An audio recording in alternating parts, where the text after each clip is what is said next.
इस मंच पर विराजमान हमारे सभी आदरणीय गुरु एवं अनुभवी और साथ में सामने मौजूद सारे पत्रकारगण एवं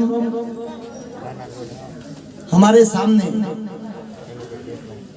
हम लोगों की मेहनत का फल यानी आप सभी छात्र और छात्राएं, आप सभी को इस सम्मान समारोह में आने के लिए मैं अथाह दिल की गहराइयों से आप लोगों को धन्यवाद और बधाई देता हूं। कहने को बातें बहुत कुछ हैं और समय भी उतना ज्यादा नहीं है। समय हमारे दामन को खींच रहा है कि भाई जल्दी कीजिए। और सबसे बड़ी बात है कि ये जो कंडीशन देख रहे हैं, जो गर्मी की जो तमाशत है और जो गर्मी की जो तपिश है, इसका एहसास अंदरूनी हो रहा होगा। इसलिए मैंने सोचा कि हमारे यहाँ आने वाले सभी वक्ताओं ने जो भी बातें कही वो उन्होंने गद्य में कही है, यानी कहानी वाले ग्रुप में कही है। अब मैं इसको पद में कुछ में व्यक्त करना चाहूंगा, लेकिन अंदाज वही बड़ा सीधा सपाटा होगा। इसमें एक लफ्ज, आप एक वर्ड समझ लीजिए। एक वर्ड है तिफल। एक वर्ड है तिफल जिसका मतलब होता है बच्चा। ठीक है, तो मैं कहना चाहूंगा उन सभी लोगों से जिन्होंने बहुत ही ज्यादा मेहनत की लेकिन उसकी अपेक्षाकृत उसकी मेहनत के हिसाब से फल नहीं मिला, तो मैं उनका कहना चाहूंगा कि वो तिफल क्या गिरे जो घुटनों के बल चले। वो बच्चा जो घुटनों के बल चलता है उसके गिरने को गिरना नहीं कहते हैं वो तिफल क्या गिरे जो घुटनों के बल चले, शहसवार ही गिरा करते हैं मैदान जंग में। और आगे कहा कि गिरना पड़ना उठना बैठना ये तो जिंदगी में लगा रहता है। गिरना पड़ना उठना बैठना ये जिंदगी में लगा रहता है, मगर गिर के जो संभल जाए वही कर्मवीर कहलाता है। एक और शेर कहेंगे कि मिटा दे अपनी हस्ती को अगर कुछ मर्तबा चाहो। अपनी हस्ती, अपना वजूद, अपना अस्तित्व, अपना एक्सिस्टेंस, उसको अगर आप प्रफुल्लित करना चाहते हैं, जिस तरह आपने देखा होगा कि एक दाना को बिल्कुल ही बेकार सी जमीन में फेंक दिया जाता है, उस जमीन को जोता जाता है, उसमें मिट्टी डाल दी जाती है, मिट्टी को बिल्कुल बेकार कर दिया जाता है। देख आप उसमें पांव रखने की आपका मन नहीं करता है, फिर भी उसमें दाना को डाला जाता है। लेकिन वो दाना, उस दाने के अंदर ये क्वालिटी पैदा हो जाती है कि वो दाना एक पौधा की शक्ल ले लेता है और धीरे धीरे एक हरा भरा दरख्त बन जाता है और जो हमें फल प्रदान करता है। तो कहते हैं कि मिटा दे अपनी हस्ती को अगर कुछ मर्तबा चाहो, कि दाना खाक में मिलकर गुले गुलजार होता है। और मैं राकेश सर के लिए मैं कुछ शेर अभी बनाया था बड़ी तेजी में को, तो लहजे और लय बनाने में कुछ 19-20 का डिफरेंस आ सकता है। आप लहजे और लय पे न जाएं। इनके लिए जो शब्द कहे गए हैं, जिन अल्फाज का आपको मैंने पिरोया है, उसके वक्तत्व को, उसके मफहूम को, उसके सारांश को समझकर आप, मुझे उम्मीद है कि तालियों से नवाजेंगे। कहते हैं जब ये कुछ बोलते हैं तो लबों से फूल झड़ते हैं। जब ये कुछ बोलते हैं तो इनके लबों से फूल झड़ते हैं। ये अपनी बहुमूल्य वाणी से हजारों दिल कतरते हैं। और मैंने देखा है, जैसा कि सर लोगों ने बताया, और इसमें रियलिटी, इसमें कोई डाउट नहीं है कि इनसे बड़ा कोई मार्गदर्शक नहीं देखा। इनसे बड़ा कोई मार्गदर्शक नहीं देखा और इनकी बातों को सुनकर सभी के दिल मचलते हैं। और एक और शेर सुनिए, ये विशेषकर आप लोगों के लिए है। अरे इनकी देख रेख में एक नहीं दो नहीं दोस्तों, इनकी देख रेख में एक नहीं दो नहीं दोस्तों, अरे चमेली गुलाब जासमीन जैसे हजारों फूल खिलते हैं।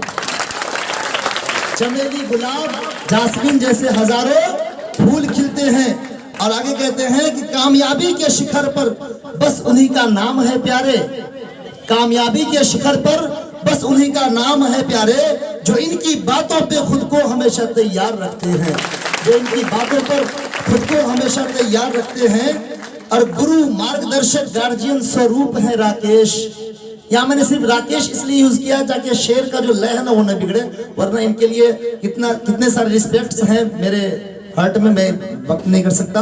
तो कहते हैं गुरु मार्गदर्शक गार्जियन स्वरूप है राकेश, इनसे पले बढ़े और खिले अमन रूपेश पवनेश।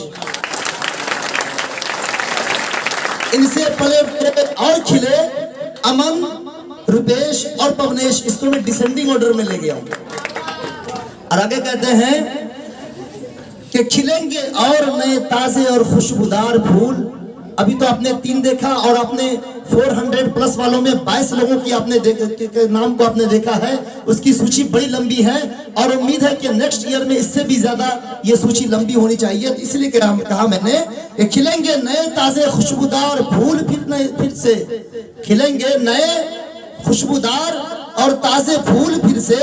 आप सभी से हम सभी ये उम्मीद करते हैं, आप सभी से हम सभी ये उम्मीद करते हैं। और आखिर शेर वही कहना चाहूंगा फिर से मैं कि ये कुलदीप भाई, इनका भी बड़ा योगदान है सर के हर ऑर्गेनाइजेशन में। और हमारे जितने भी सर लोग हैं उन लोगों के लिए है। अगर मैं नाम ना ले सका तो नाम लेने के लिए मैं कहूंगा कि किस किस का नाम लूं, किस किस का छोड़ दूं, किस किस का नाम लूं, किस किस का छोड़ दूं।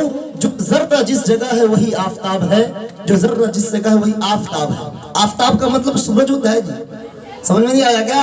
यानी जो जर्रा जिनको आप कुछ नहीं समझते हैं, आप अनजान व्यक्ति समझते हैं, वो अनजान नहीं बल्कि वो अपने आप में एक दुनिया है, एक पूरी दुनिया, बल्कि वो चमकते हुए सितारे और चांद हैं। तो कहते हैं ये कुलदीप भाई और जितने भी इनके आसपास रहने वाले हैं, ये कुलदीप भाई, शंकर मेहतर सर और हमारे जितने सर लोग हैं, ये एक माहिर हैं, एक ऐसे माहिर हैं जो सच्चे मोती की पहचान रखते हैं।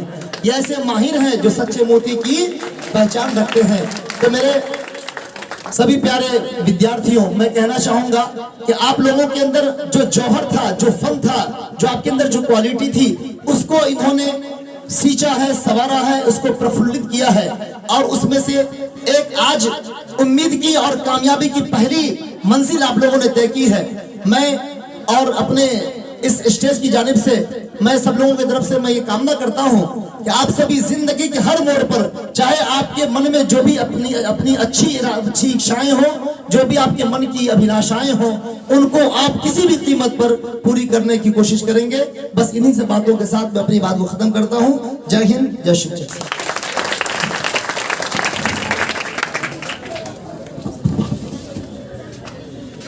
तो इस प्रकार से यहाँ से कार्यक्रम के समापन की ओर जब चलेंगे तो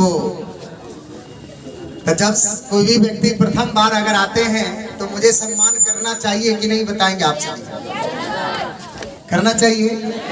तो जैसे एसके झा सर जी भी आए पहली बार और ऐसे ही एक शिक्षक वृंद और यहाँ है जो सभी लोग शायद जानते होंगे। इनका नाम है, ये नाम है सबके दिल को छूता और सबके मन को मोहता, जिसका नाम है शंकर मेहता। नाम सुने हैं? कितने लोग नाम सुने आप बताइए तो? हाँ सुने हैं। क्रिकेट से जुड़े हुए भी लोग सुने होंगे। तो मैं शंकर मेहता जी से बस 2 शब्द सर इसके बाद आइए। सर जी आप